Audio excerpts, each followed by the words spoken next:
Good morning from Stockholm Arlanda Airport. I stayed here at the Radisson Blu last night, which is in the terminal, and when I say it's in the terminal, I actually mean it's right in the terminal. I don't think I've ever had a hotel room with such a view. This is the Sky City. It's like a shopping area, landside. Looks quite nice. And you also have the Arlanda Central Station over there, like the train station. The trains from here are like much cheaper than the Arlanda Express. The Arlanda Express has a separate station, so it's very convenient to stay here, but also a bit strange with that view. But anyway, it's time to check out of this hotel and check in for a flight. Today I'm flying a very special local airline out of here, like a small airline. I'm gonna tell you more about that when we get to like the check-in and the gate area. For now, let me have some breakfast and then we get going. I made my way down to the Sky City and had a closer look at the construction on the apron. At the time of recording, Arlanda Airport was busy renovating the apron area around here. According to the airport company's website, the ground surface and infrastructure had reached the end of their service life. It was definitely an interesting sight I don't see every day. But let's continue with our flight. I'm flying an airline today called Jonair. They depart out of Terminal 3, but check-in is at Terminal 2, so let's head over there, see if we can get checked in. The terminals are connected by walkways which make it easy to transfer. But it still takes a couple of minutes, so plan some time.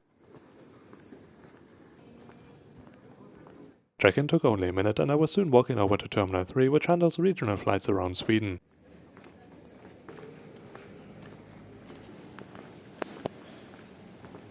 I had to clear security before entering the gate area, but this was also done in just 5 minutes. There are water fountains after security, so you can refill your water bottles. And we're here in Terminal 3. Terminal 3 has like 10 gates, something like that, and it's kind of busy, but mostly for flights from another Swedish airline called Popular, or previously known as Amapola. Popular have been on my list for quite some time as well, because they have a fleet of only Fokker 50s, and I've never been on a Fokker 50 before. Would be very exciting, but for different reasons it has never worked out so far, but they're definitely on my list of airlines I want to fly. They have quite an extensive network out of here, out of Arlanda. The airline I'm flying today, Jonair, their network is a bit more limited. They have, I think, 2 routes out of here. The one I'm taking today is the one to Torsby. Aircraft type today will be a Beech King Air 200. I've never been on a Beech King Air 200 before. I've been on the 350 and I've been on the Beech 1900, but I've never been on the Beech 200. That will be aircraft type number 124 for me. It has 9 seats in a 1-1 configuration, and I think the flight will not be full like I checked yesterday, and it was still like open for booking. Boarding is in about 7 minutes if it's on time, and then we will go to Torsby. 15 minutes later, boarding started and the bus brought us out to the apron.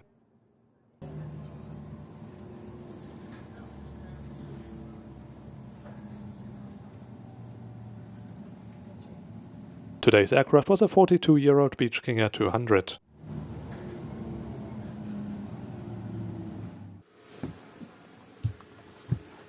There was free seating and I settled into a seat on the right-hand side. The legroom was so-so and the seats were kinda old. Nothing special, but I thought the round windows looked quite interesting. Soon after we were ready to go and the pilots requested a clearance for our first flight. Sierra 77 information Zulu H 1603 request current Hagfors off departure left track 040 3000 feet Victor Oros squawk 0447 Jonair 5 starting right.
airborne out of Arlanda Airport, runway 08. We turned left after departure, past the field, and now we're flying directly towards Hagfors. Not Hagfors, as I said earlier, but actually Hagfors. And we're also not on board Jonair, we're on board Jonair. Sorry, my Swedish pronunciation is like really bad. Anyway, I'm here on board Jonair then, on the Beech King Air 200, and there are 3 other passengers on board. That's 4 including me, and they seem to have 11 seats, not 9 seats. Like on the website, they have a seat map that shows 9 seats, but there is also like a bench in the back where 2 other passengers are sitting right now, so I think they have 11 seats actually, or maybe they keep it flexible depending on how much cargo they have. The Beech King Air is one of the few turboprop aircraft that have a pressurized cabin that can actually go up to 35,000 feet, and I checked the altitude of that flight in the past couple of days. They always went up to like 20,000 feet from Stockholm to Hagfors. This particular aircraft, Serai Combined Drilling Uniform, was built in 1983, so it's roughly 42 years old, and it does look a bit better if you check the wing and the engine area. There are like a few dark spots there, and also the cabin looks like it hasn't been overhauled in a few years. Yeah, this aircraft spent most of its time in Norway actually, before it came to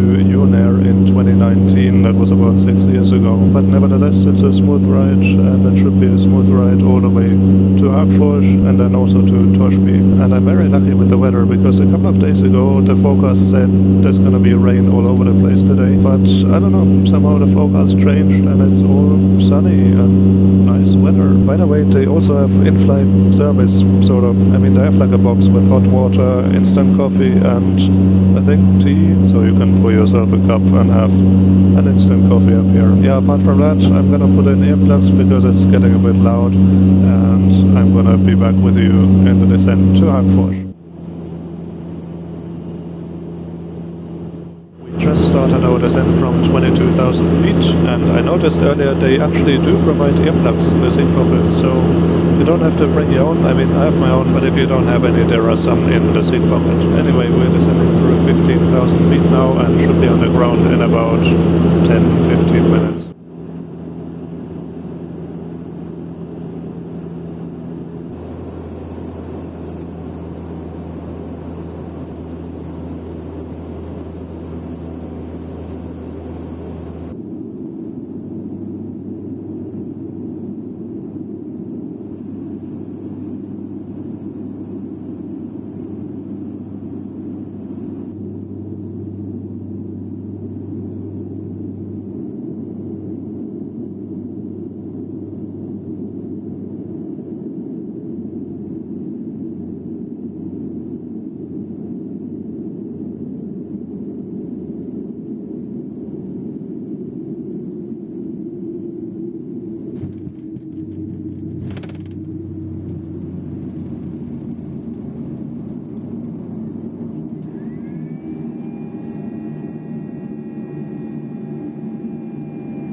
And welcome to Hagfors, our first stop. We had to backtrack on the runway, but there's pretty much no traffic here at all, so it's not really an issue. The airport sees about 3,000 passengers a year, so apart from private flights, it is mostly very quiet.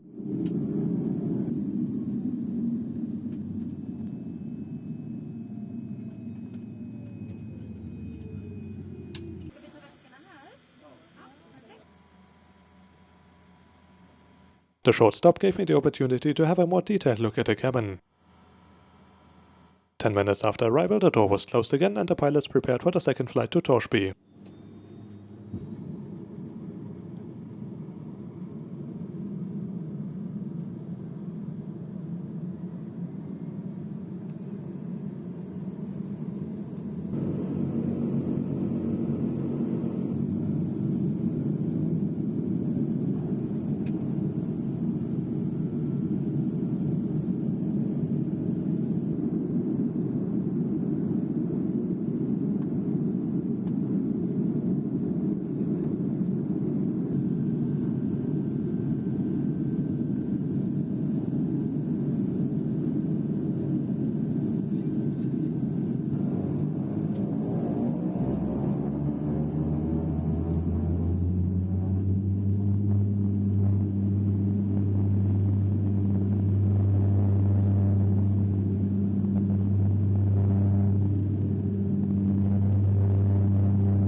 out of Hagfors, runway 18. Absolutely beautiful takeoff, beautiful weather. It was a bit turbulent on approach earlier, but now it's like all calm. And yeah, we were on the ground in Hagfors for about 20 minutes. 2 passengers got off, which means there's only 1 other passenger remaining. And I think we're already in the descent towards Torsby. I think this is like a 5-minute flight or something. Absolutely beautiful countryside, by the way. Large forest areas, lots of lakes. Amazing. Anyway, in Torsby I'm gonna meet a friend of mine who's on vacation here at the moment, and then I'm gonna fly back to Stockholm in the afternoon, so I'm gonna catch you for the afternoon flight back to Stockholm.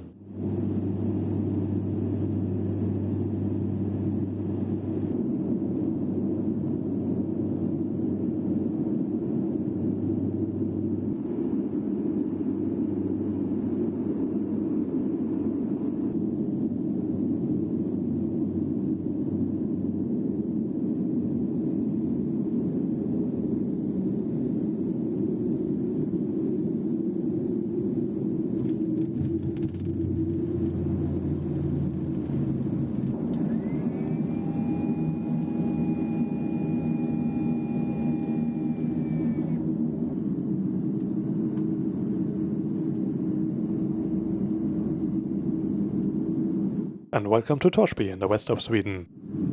To get some perspective, the border with Norway is about a half-hour drive from here.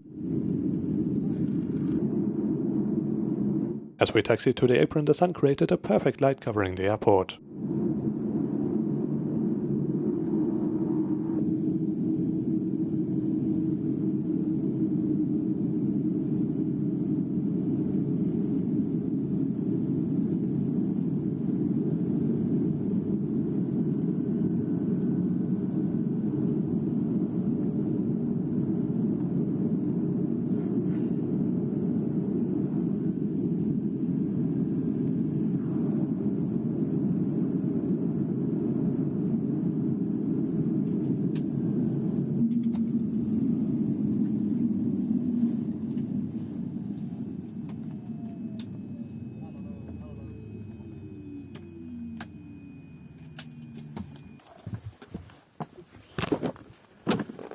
Torsby Airport sees even less passengers than Hagfors, but its terminal is quite nice.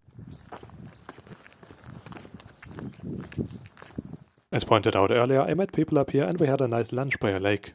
I didn't want to cover that though, so let's switch right to the afternoon. I came back to the airport about 5 hours later and found it completely deserted. There was absolutely no one around and even no aircraft, so I wondered if the flight was cancelled without notice. And we're back here at Torsby Airport. I am the only one in the entire terminal. It is 10 to 4, flights leaving at 4:30. I don't know, I'm probably way too early. I guess people will start showing up at like 10 minutes before departure. Yeah, but that's it. This is the terminal building here. It's very nice, very clean, very modern as well. They have like a few magazines over there. They have a map of like the area of Torsby, and yeah, that's it. The aircraft is not here. I thought it would be staying here. Anyway, let's hope I can check in soon, and then we fly back to Hagfors and then to Arlanda. All checked in now. Turns out I am the only passenger on the first leg to Hagfors. In Hagfors there will be 3 others joining, but on the first one seems like I'm the only one. And the aircraft was stored in a hangar and it's just being pulled out over there. Nice. Looking at the aircraft being pushed out to the apron, I was wondering what the belly is for. Is it a baggage compartment? If anyone knows, please let me know in the comments.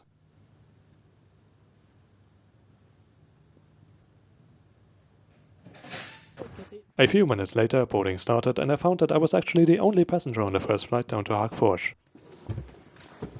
It is very rare to have the whole cabin to yourself, but it is an amazing feeling.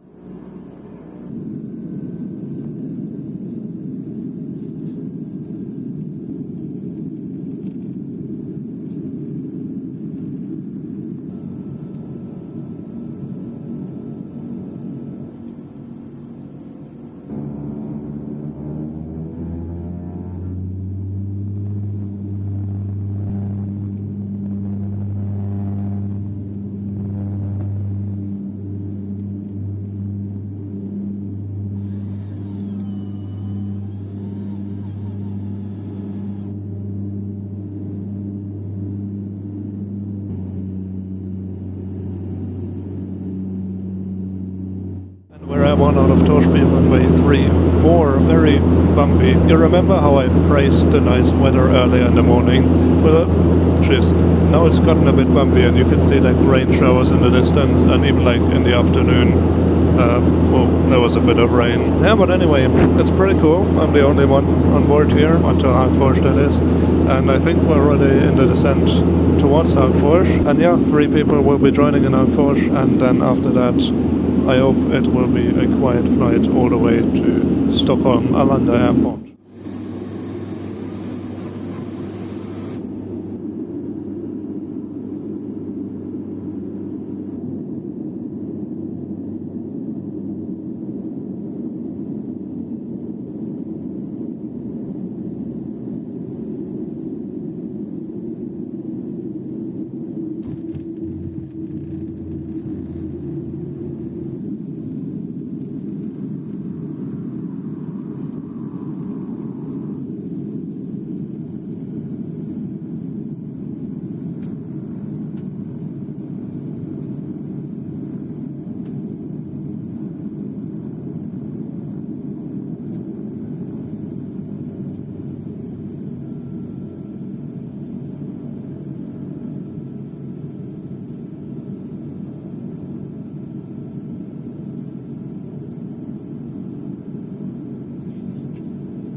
We're able to get out of Hagfors runway 36 this time, and not runway 18, because the wind picked up a bit and it's coming from like the north-northwest, so it's better to use a runway that's facing the north. Pilots are super nice, by the way, very friendly, and now the seatbelt sensor is switched off. It's a lot calmer now, we're above the clouds, and you could theoretically pour yourself a cup of hot coffee or some hot chocolate. Like they have instant hot coffee and instant hot chocolate, but I think I'm good. They could have some chocolate bars or something, that'd be nice. Yeah, what else? I chatted with the ground handling agent in Torsby for a bit, in German, by the way.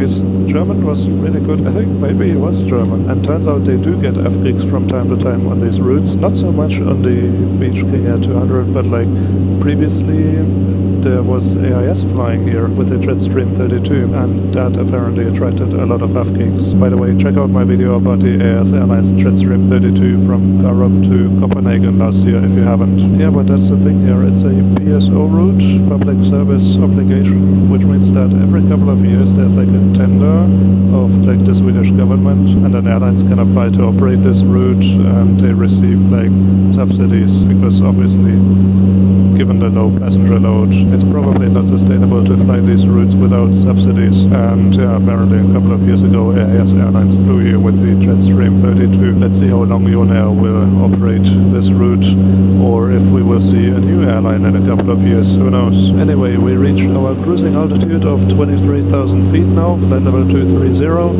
and looks like a quiet flight, so I'm gonna be back with you in the descent towards Stockholm.